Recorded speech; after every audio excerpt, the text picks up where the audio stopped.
So, sa tabi ng aking banana guys, di ba may banana ako doon, banana tree, saka doon. Sa tabi niyan, mayroon ako dito. Ito, bulaklak. Ang ganda niya, laki. So, pipicturean natin yan. Ayan. Sa ilalim niyan guys, ang dami, lalaki ng sanga nito. Yan o, sanga pa lang niyang lalaki na.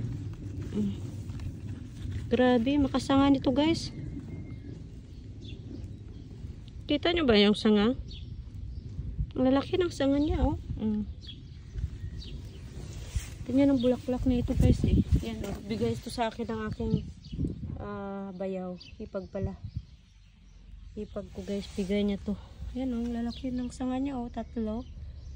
Tatlo siya. Dumadami to guys. Dumadami yan siya. Ayan. Okay guys, papaalam na ako. Thank you guys for watching. Bye!